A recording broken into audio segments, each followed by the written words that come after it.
제주도교육청이 등교 수업에 대한 대책을 오늘 발표했죠. 보다 자세한 내용을 들어보기 위해서 이성문 제주도교육감을 직접 뉴스룸에 모셨습니다. 안녕하십니까? 예, 안녕하십니까? 잘 지내시죠? 예. 자, 내일부터 어쨌든 고3 학생부터 등교를 시작하게 됐습니다. 예. 뭐 전국적으로 동일하긴 한데 뭐 제주도만의 뭐 특별한 대책은 또 있습니까? 제주도하고 상시적 TF팀을 꾸렸다라는 것, 그래서 장기적인 대책도 함께 협의한다라는 것. 그러면서 환기를 하기 위해서 비 오는 날 장마철이 닥치는데 비가 들어오는데 환기가 가능하겠냐 이렇게 해서 교실별로 기존의 그 방충망을 방진망으로 교체를 해서 비가 많이 스며들지 않으니까는 늘 방진망을 열어놓고 앞뒤 문을 열어놓고 뭐 에어컨을 하든 그다음에 방 온도를 높이든 에어컨으로 낮추든 늘 열린 상태에서 할 수 있도록 그렇게 준비를 하고 있습니다. 아, 그동안 그래도 꽤 준비는 하신 거네요. 네. 이번에 그 제주도가 모든 학생들 대상으로 코로나19 검사를 하겠다는 건 뭐 해프닝이었던 거죠? 예, 아마 좀 그 개학하기 2주 전에 도에 갔다 오거나 아니면은 증상이 있는 사람. 제주도에 거주하면서 증상이 2개, 열이 있고 다른 증상이 2개 있는 경우는 검사를 하겠다 이렇게 해서 한 20명쯤 검사를 했는데 전부 음성으로 나왔습니다. 지금 어쨌든 만약에 환자가 발생했다. 예. 그러면 일단 그 학교만 예. 원격 수업을 다시 전환하는 그 학교만 즉시 등교를 중지하고 원격 수업으로 전환을 합니다. 그럼 뭐 그 학교는 한 학생 때문에 등교를 못 하고 다른 학교는 정상적으로 등교를 하고 그럼 학부모들이 좀 불만이 있지 않을까요? 충분히 그럴 수는 있습니다. 그래서 이런 부분은 늘 자발적인 협력과 연대가 중요하다. 즉 내 자신을 지킬 뿐만 아니라 내 친구, 동료들이 학습권도 지켜주는 그리고 학부모들도 함께 노력해야 될 부분입니다. 어느 한 사람만이 노력으로는 되지 않습니다. 함께 해야 됩니다. 이 문제 관련해서 조희연 서울교육감을 비롯해서 일각에서는 아예 수능을 연기하자, 심지어는 뭐 9월 개학으로 하자 뭐 이런 주장까지 있는데 교육감님께서 어떻게 생각하십니까? 어쨌든 뭐 현재 등교가 시작되었으니까는요 정상적으로 되기를 바라고요. 그러한 가운데 다시 이렇게 온라인으로 전환이 전면적으로 돼야 되는 상황이 되거나 다시 폭발적으로 된다면 그때는 좀 더 심도 있게 논의가 필요하다고 봅니다. 아직은 그걸 당장 논의할 단계는 아니다 이렇게 봐야겠네요. 자, 어쨌든 이제 일주일 동안 상황을 지켜보면서 고2 이하 그 초중생들에 대해서는 그때 상황을 보고 판단을 한다 지금 이런 입장인 것 같은데 그래서 등교를 계속할지 분반을 할지 원격 수업을 병행할지 뭐 이런 논의를 하신다 그랬는데 그럼 이 격일제 수업도 그 중에 하나의 대안인 겁니까? 예, 그렇습니다. 뭐 짝콜로 해가지고 보통 거꾸로 수업이라 그러는데 2시간 분량을 올려놓고 격일제로 짝수반, 홀수반에 와서 2시간 분량을 오프라인에서 같이 수업을 하는 이런 방식이 있고 일주일 수업을 다 풀로 해서 일주일 단위로 시간 운영이 좀 상대적으로 편안하니까는 이런 방식도 있고 근데 전부 다 열어놓고 학교 상황에 맞도록 하긴 하고 있는데 어떻든 제주시 동지역이 과대 학교의 밀집도를 낮추는 방향을 권하고는 있습니다. 어차피 공간이라는 건 한정돼 있고 학생 수는 또 일정하기 때문에 결국 분반 수업밖에는 격일제 수업하는 형태로만 해야 공간의 밀도를 낮출 수 있다. 뭐 이런 말씀이신 것 같은데 그런데 그러면 읍면 지역 학교는 뭐 매일 등교할 수 있고 이게 과밀 학교는 그러면 또 격일제 수업을 하게 되고 그럼 또 이것도 똑같은 질문이 될지 모르겠습니다만 이거 불공평하지 않느냐 이런 학부모들의 주장이 있을 것 같은데 충분히 그럴 수는 있습니다. 그렇게 돼서 코로나 이후 혹은 이 사태 도중에라도 적어도 전국 단위가 있을 것이고 제주도 단위가 있을 텐데 제주도에서 최소 학급당 인원을 30명까지는 확보해야 되지 않을 것인가 라는 고민 속에 의견들을 묻고 있습니다.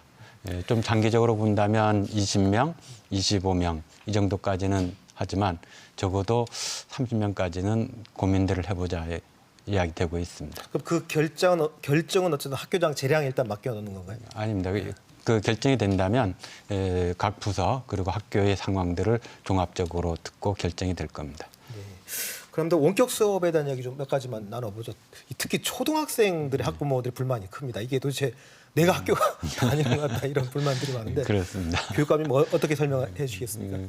학교를 방문해보고 그랬는데 선생님들도 참 많이 애씁니다. 잘 안 되면 나중에 전화로 확인도 하고 그런데 특히 맞벌이 부부인 경우도 있고 맞벌이 부부가 아닌 경우는 아예 하나하나를 과정을 다 살펴야 되는 이런 부담들이 있는데 그래도 선생님들이 문제점들은 그때그때 전화를 하고 확인도 하고 있어서 한편으로는 콜센터 같은 기분입니다라는 이야기도 있습니다.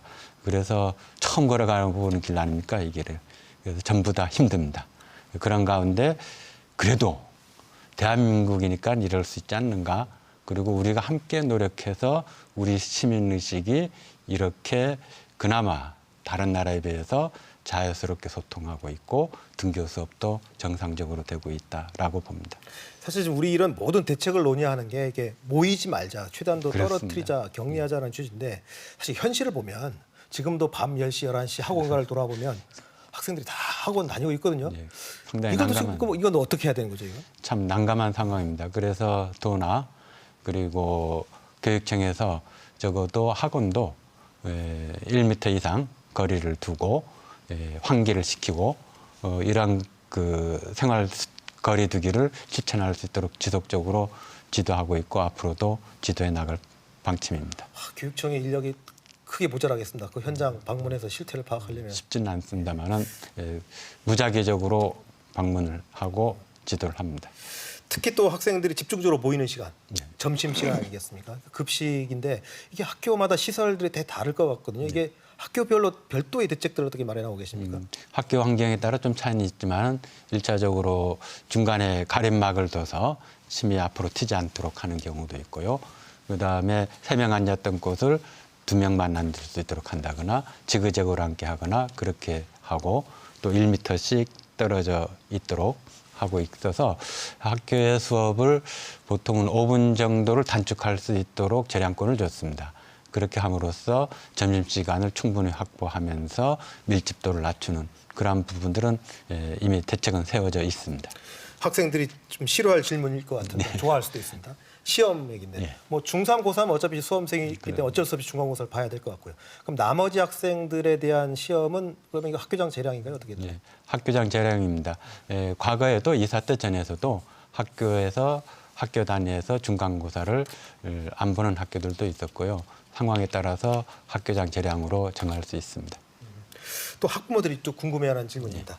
방학 도대체 어떻게 되는 거냐? 이게 너무 오랫동안 방학하다 보니까 여름방학, 겨울방학 어떻게 되느냐 궁금한데 당장 여름방학 어떻게 됩니까? 여름방학은 지금 한 2주 정도 8월 중에 있을 거로 보고 있고요. 이 학기는 뭐 다른 일정과 똑같이 가는 것이니까 큰 문제는 없는데 가능하면은 2주지만은 겨울방학은 좀 길게 여름방학 가능하면 더 짧게 가는 게 2차 대유행을 막는 방법이 아닌가 해서 등교 수업 이후에 여름방학을 앞두면서 2학기 일정들도 한 번 더 논의를 해야 될 겁니다. 그럼 여름방학이 한 4주 이내로 줄어들 수도 있겠네요. 여름방학은 현재 2주 정도밖에 안 됩니다. 2주밖에 안될것 같습니다. 그거를 1주를 할 건지 2주를 그대로 할 건지 이런 차이들은 좀 있을 수 있습니다. 또 다른 좀 교육 현안도 여쭤보겠습니다. 그 지금 교육희망지원금 1인당 학생 1인당 30만 원씩 지급하겠다 그랬는데 문제는 학교 밖 학생들이 논란이었습니다. 결국 교육위원회에서 일단 증액하는 걸로 되어 있는데 모든 어린이 하나의 어린이도 놓치지 않겠다라는 교육감의 신조에 따르면 사실 먼저 편성 단계에서부터 반영돼 하지 않았을까요? 지금 이게 법적 근거가 없으면 상당히 곤란한 상황들이 많이 벌어질 수 있습니다. 당연히 모든 아이들이 다 해주고 싶은데 이게 법적 문제로 되어서 오히려 걸림돌이 된다면 선의가 왜곡될 수가 있으니 이러한 부분들은 의회에서도 법적으로 서로가 더 확인해보고 또 저희들도 다시 한 번 더 확인하는 과정에서 근거가 된다면 그런 부분들은 가능합니다. 그럼 조례를 바꿔야 되는 건가요? 아니면 어떻게 되나요? 법적부터 같이 봐야 될 여지가 있습니다. 검토는 해보시. 예. 저희들 갖춰줘야만 지급된다는 말씀이에요. 예, 그거 왜 그러냐면 이게 기부 행위 될 수도 있고 여러 가지 그 곤란한 지점들이 있기 때문에 이런 부분들 관해서는 의원들도 충분히 알고 있고 그렇게 해서 그런 부분들을 함께 보겠다 이렇게 했기 때문에 교육청에서의 법률팀이 판단한 것, 그리고 의회에서도 판단해보고 근거가 필요하다는 것은 합의가 되었습니다. 확정된 건 아니군요, 아직. 예, 그렇습니다. 자, 마무리해야 될 시간이 된 것 같은데요. 등교 수업을 앞두고 학부모나 학생들에게 꼭 하고 싶은 말씀 좀 해주시죠. 참으로 소중하게실이 우리가 등교를 하고 있습니다. 그러나 누구 한 사람이 조금이라도 잘못됐을 때 그 파장이 너무나 크다는 것을 우리는 누차의 경험으로 알고 있습니다.